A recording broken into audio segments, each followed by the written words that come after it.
Baik. Oke ya, di sini mata kuliah Hukum Lembaga Keuangan Bisnis Syariah.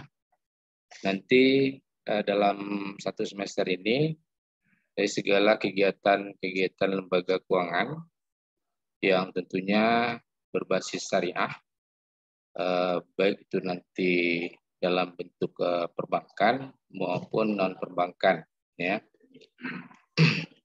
Untuk tahap awal di sini ada hukum lembaga, ya, hukum lembaga keuangan.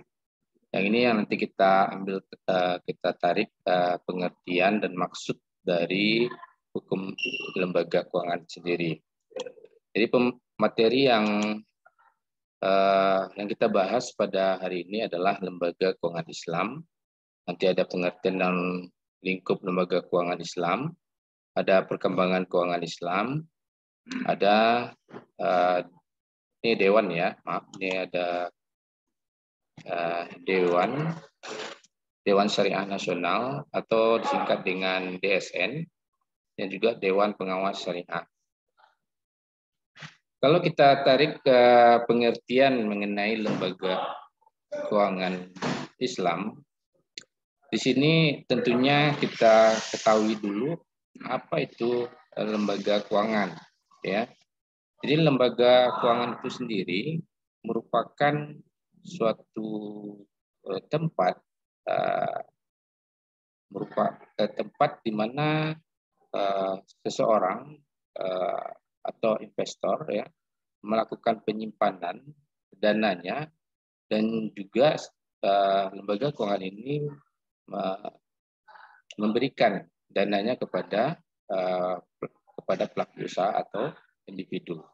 Kalau kita tarik dari subjek hukum di dalam hal ini terkait mengenai hukum perdata, bahwa subjek dalam hukum perdata sendiri itu ada badan usaha dan juga individu, ya. Dan inilah yang mendasari bahwa lembaga keuangan ini masuk ke ranah keperdataan. Di segala permasalahan hukum yang terkait mengenai lembaga keuangan itu nanti berada di ranah hukum keperdataan, ya.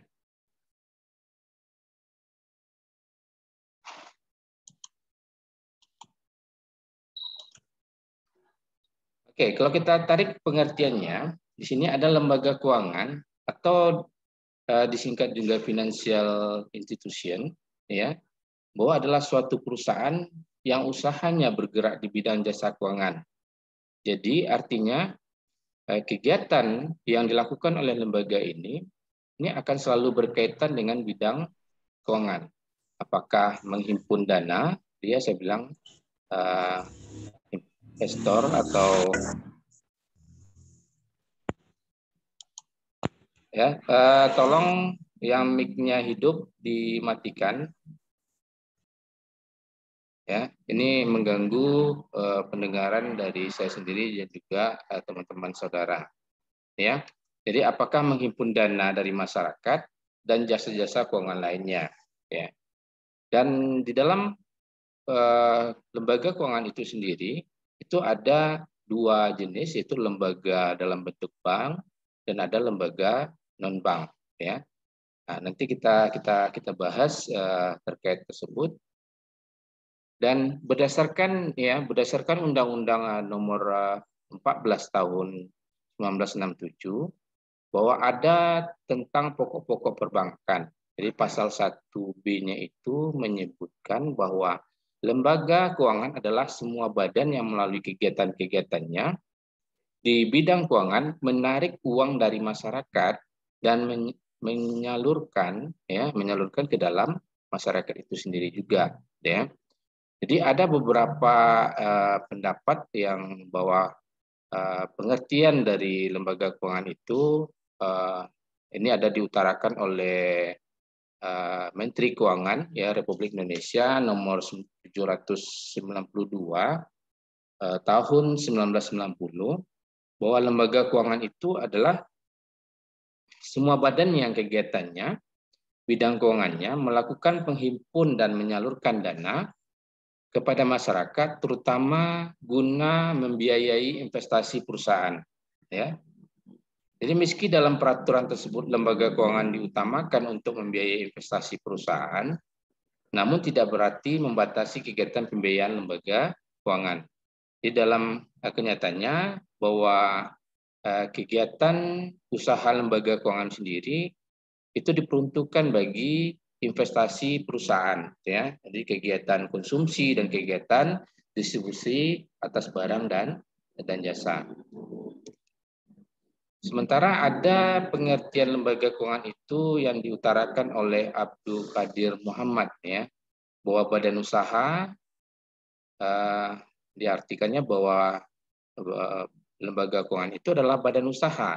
Dia sebagai subjek, ya, subjek hukum perdatanya itu dia memang badan usaha dan dilegalitaskan di dalam izin-izin yang dibuat untuk membentuk suatu lembaga keuangan yang mempunyai kekayaan dalam bentuk aset keuangan, ya, atau financial asset, atau kekayaan berupa aset keuangan ini digunakan untuk menjalankan usaha di bidang jasa keuangan, baik menyediakan dana untuk membiayai usaha produktif dan kebutuhan konsumtif maupun jasa keuangan bukan pembiayaan.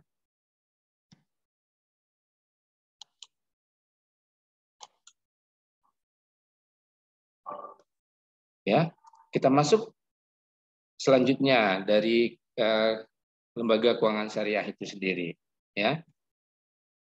Jadi lembaga keuangan syariah itu adalah badan usaha yang kegiatannya di bidang keuangan syariah dan asetnya berupa aset-aset keuangan maupun non keuangan, gitu ya, berdasarkan prinsip syariah, ya. Jadi perbedaannya ada namanya lembaga keuangan konvensional, ada lembaga keuangan syariah, ya. Nah, tetapi di dalam hal syariahnya bahwa ada prinsip-prinsip syariah yang digunakan oleh lembaga keuangan syariah itu sendiri. Ya, seperti riba, dilarangnya riba, qarar, maisir, ya. Nanti kita artikan bahwa apa itu riba, qarar dan maisir, ya. Dan tentunya itu yang bertentangan dalam Al-Qur'an dan hadis, ya.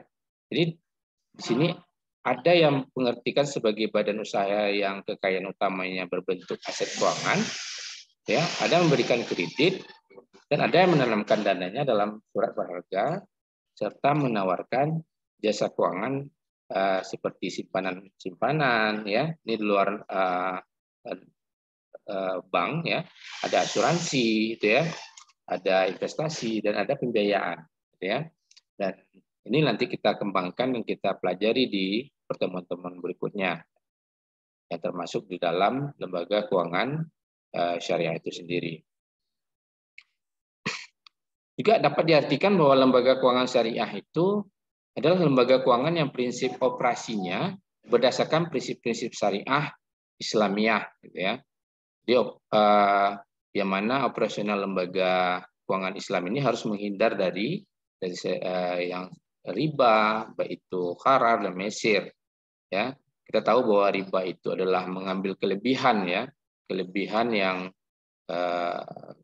terhadap pinjaman yang dilakukan oleh masyarakat atau umat Islam kepada suatu lembaga keuangan, ya.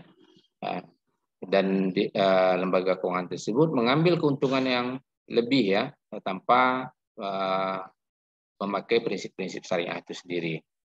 Selanjutnya ada qarar, ya. Qarar ini adalah dalam bahasanya seperti dalam artian bisa menipu, ya, menipu, memperdayakan, ya, ketidakpastian, ya. Nah, jadi kalau kita artikan bahwa qarar itu adalah suatu yang memberdayakan manusia dalam bentuk harta, kemegahan, jabatan, syahwat atau keinginan dan lainnya. Ada maisir, ya. Maisir itu spekulasi, ya. Dari secara bahasa maknanya jadi bisa saja itu judi, ya, judi yang mengambil pundi nasib, ya, mengundi nasib setiap kegiatan yang sifatnya untung-untungan, gitu ya. Jadi tidak tidak dibenarkan seperti itu, mengambil keuntungan-keuntungan yang bersifat maisyir atau spekulasi yang tentunya ini bukan berdasarkan prinsip syariah ya yang terdapat di dalam Al-Quran dan hadis.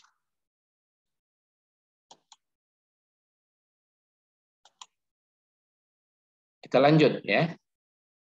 Jadi ada tujuan utama mendirikan lembaga keuangan Islam ini, yaitu untuk menunaikan perintah Allah dalam bidang ekonomi dan muamalat, serta membebaskan masyarakat Islam dari kegiatan-kegiatan dilarang oleh agama Islam. Ya, kalau kita lihat bahwa tujuan lembaga keuangan memang untuk mengatur kegiatan ekonomi suatu negara.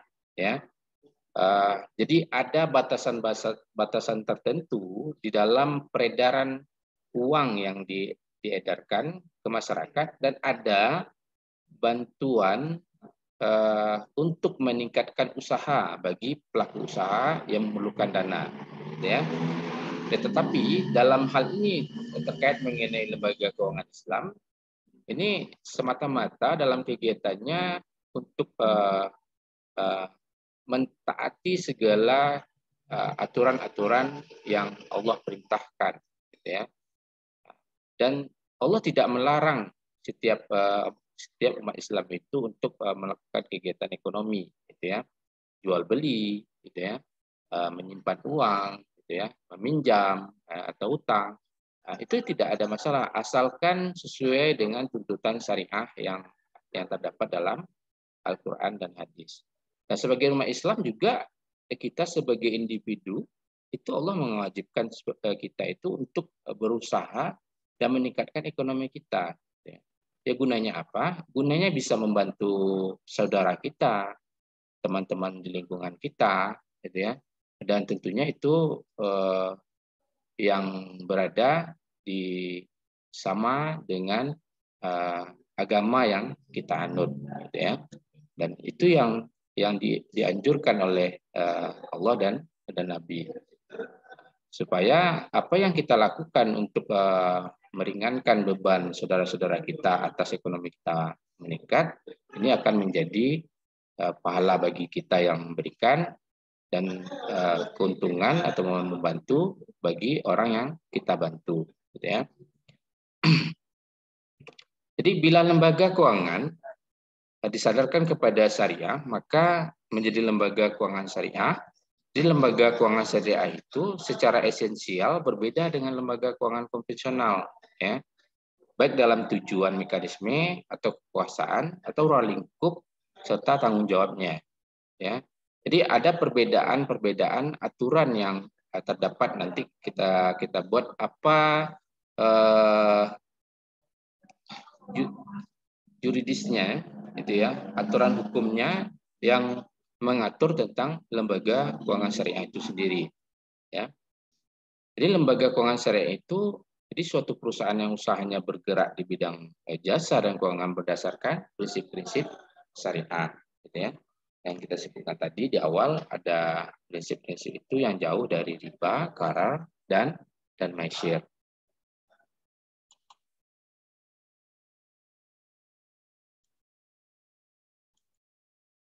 Baik, kita lanjut dengan pembahasan ini, bahwa lembaga keuangan syariah lebih mengedepankan bagi hasil, ya. Jadi hal-hal prinsip yang di luar dari syariat Islam tadi, gharar, riba, maisyir, dan utama dari dalam kegiatan lembaga keuangan syariah itu adalah mengedepankan bagi hasil, ya. Nah, inilah yang lebih diutamakan. Kalau di bank konvensional tentu ada keuntungan, ya, keuntungan sekian persen. Kalau kita menabung, misalnya kalau kita meminjamkan uang kita, ada persentase yang memperoleh keuntungan bagi individu atau lembaga keuangan itu sendiri. Tapi di dalam lembaga keuangan syariah, bahwa ada kesepakatan sesuai dengan syariah itu mengedepankan bagi hasil, gitu ya. Seandainya nanti dalam kegiatan usahanya beruntung, ya, sehingga ada hasil yang diuntungkan itu, berapa keuntungannya, Dan itulah yang akan nanti dibagi sesuai dengan persentasenya, ya. Nah, berbeda dengan konvensional. Konvensional itu mau tidak mau, suka tidak suka, dia harus membayar utang atas pinjaman yang dilakukan oleh badan usaha ataupun individu, ya. Tapi kalau di syariah sendiri itu mengutamakan kekeluargaan dan muamalah, hubungan baik antara lembaga keuangan dengan nasabahnya, ya. Kalau nasabahnya dalam keadaan tidak mampu dalam membayar utangnya, dia akan berusaha bagaimana memberikan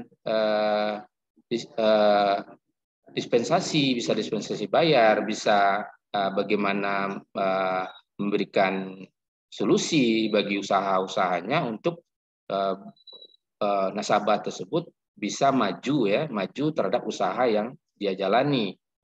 Dan inilah yang menjadi beda, ya, terhadap lembaga keuangan konvensional dengan lembaga keuangan syariah.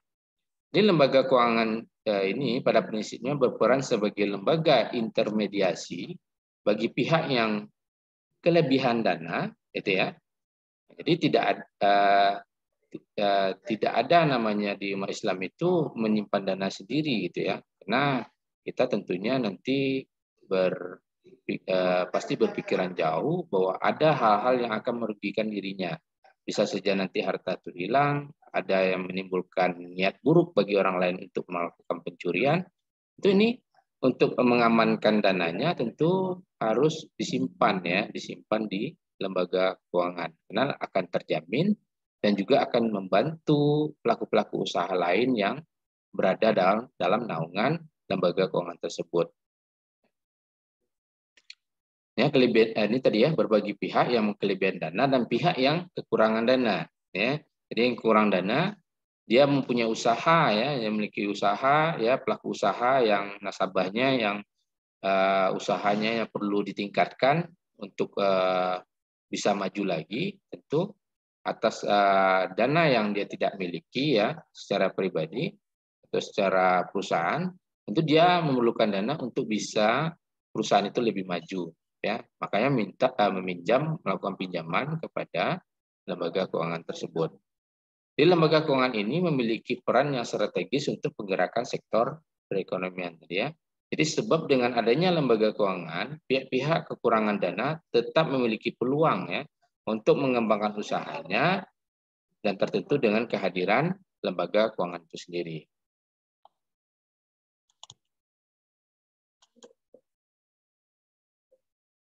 Baik, kita masuk yang B, perkembangan keuangan di Indonesia.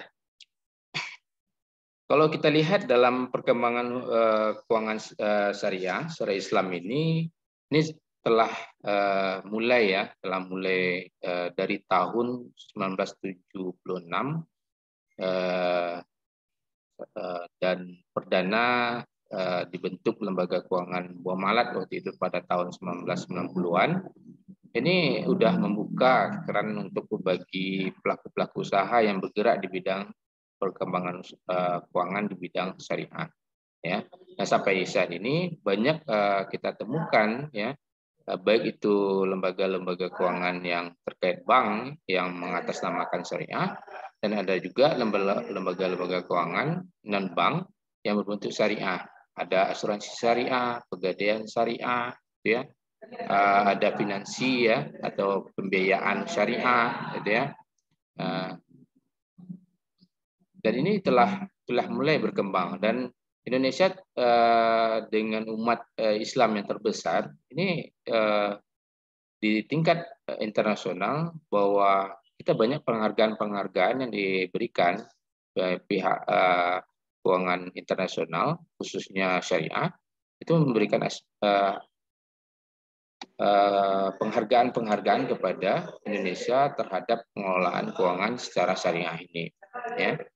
Di sini ada keuangan syariah telah berkembang di Indonesia lebih dari 2 dekade, ya. Perkembangan keuangan syariah di Indonesia diawali oleh perkembangan industri perbankan syariah pada tahun 90-an, ya, yaitu saya di pengesahannya itu bank muamalat itu di tahun 1992. ya, disusul oleh asuransi syariah, pasar modal syariah, dan dengan berjalan waktu kewenangan syariah pun terus tumbuh dan berkembang.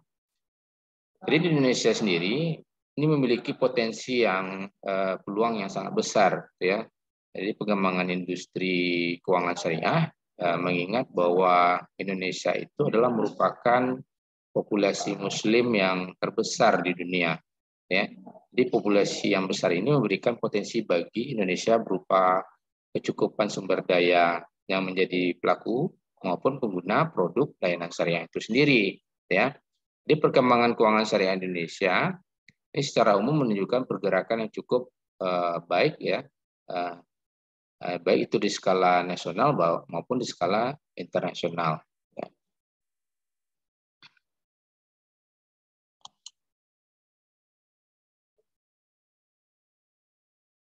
Oke ya, ini sesuai dengan apa yang saya sampaikan di pertemuan awal bahwa saya hanya batas waktu 30-40 menit.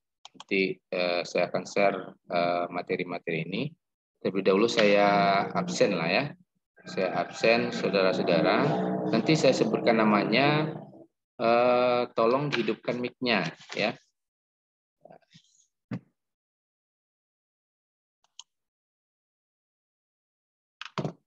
Sebentar ya, saya simpan dulu screenshot atas kehadiran saudara pada hari ini.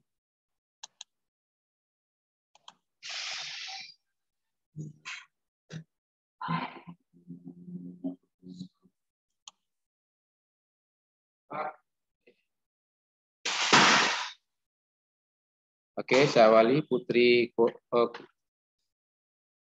Kuntum.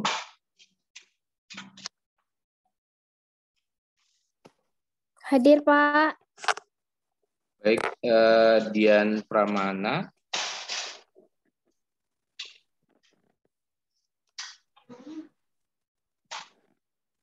Ada ya, Indra Hadi.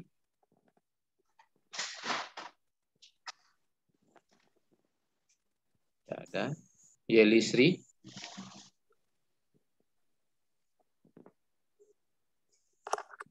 Hadir, Pak.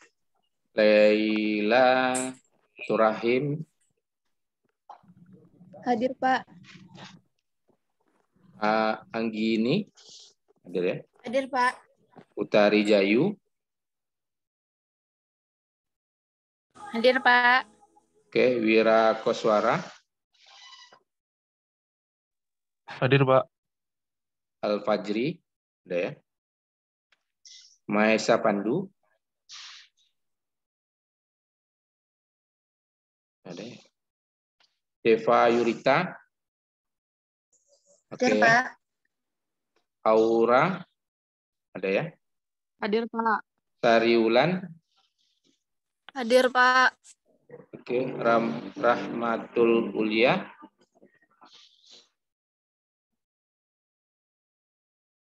Ada Rahmatul.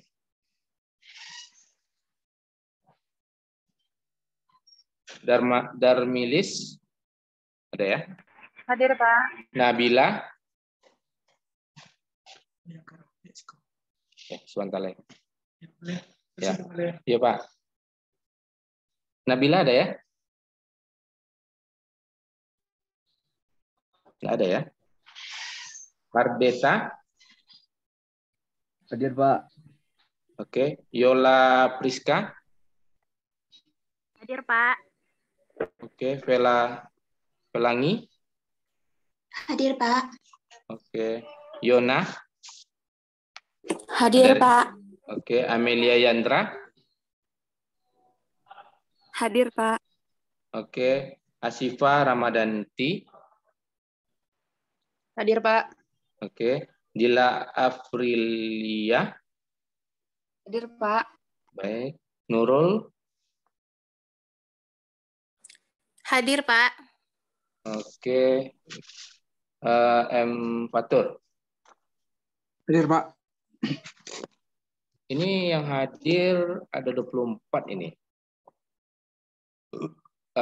Siapa yang belum terpanggil nih? Tulus belum terpanggil. Saya, Pak.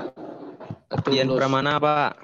Oh, Tulus ini ya, baru ya? Iya Pak, kemarin kan cuti terus sekarang ambil semester ya Pak. Iya, di apa saya di rekap saya ini kemarin kan tanggal 15 terakhir saya print di SIA. Iya. Berarti ini ya. Iya Pak, Ada lagi? baru Pak. Nah, ya. Saya Pak, Dian Pramana Pak. Dian Pramana ya. Oke. Iya Pak. Ada lagi? Susah jaringannya Iya, Pak. Pak. Biar masuk Ya, nggak apa-apa. lagi, Pak. Ya, nggak apa-apa. Hadis ya. Terima kasih, Pak. Iya, Pak. Kasih, Pak. Hadis baru juga ya, Hadis? Iya, Pak. Oh iya ya. Itu saya heran tadi nih kok hadir 24 sementara di rekap saya 25. Oke ya. Ini yang mungkin baru masuk hari ini kayak Hadis sama Tulus. Coba dikoordinasikan aja dengan kawannya. Ada tugas individu dan tugas kelompok gitu ya. Mengenai tugas individu itu terakhir nanti paling lambat diserahkan ke saya tugasnya itu pada tanggal 27 hari Rabu ya. Nah, nanti dalam pengumpulannya saya berikan ini link Google Form-nya. Nanti dikumpul di situ saja ya. Kalau nanti ada yang udah siap nanti saya berikan di grup link pengumpulan tugas. Mengenai tugas tugas kelompok itu tanggal 8 ya. Oke ya, tanggal 8 ya. Tanggal 8, Pak. Ya, tanggal 8 November. Ya, Pak. Terakhir yang jelas Anda silakan buat, nanti divideokan, disimpan di YouTube. Itu nanti udah tayang ya, udah tayang di YouTube atas tugas kelompok saudara. Dan yang tak kebagian nanti coba digabung aja, yang tadi baru bergabung kayak Tulus, Hadis, nanti gabung saja dengan kelompok lain karena kita ada 4 kelompok saja ya untuk membahas materi yang saya berikan di grup.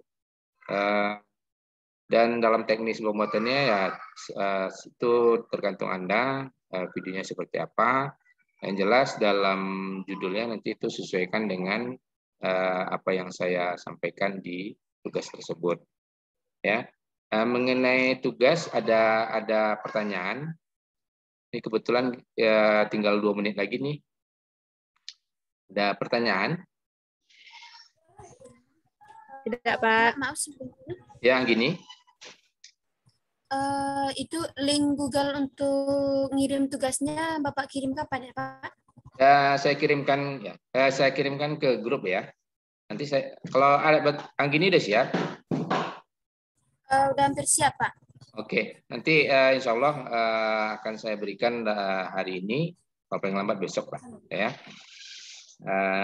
Baik, Pak. Terima kasih, Pak. Oke, nanti tugasnya itu dalam bentuk Word ya, yang dikirim ya di Google Form-nya. Kalau tidak ada pertanyaan, saya tutup perkuliahan hari ini. Mengenai materi hari ini nanti saya share di grup ya. Silakan dibaca ya materi saya. Nah, di tempat saya saat ini mau digunakan untuk rapat. Ya. Saya berada di kampus hari ini. Oke, banyak maaf. Terima kasih atas kehadirannya. Saya cukupkan sampai di sini. Assalamualaikum warahmatullahi wabarakatuh. Waalaikumsalam. Waalaikumsalam warahmatullahi wabarakatuh. wabarakatuh. Ya. Terima kasih, Pak. Ya.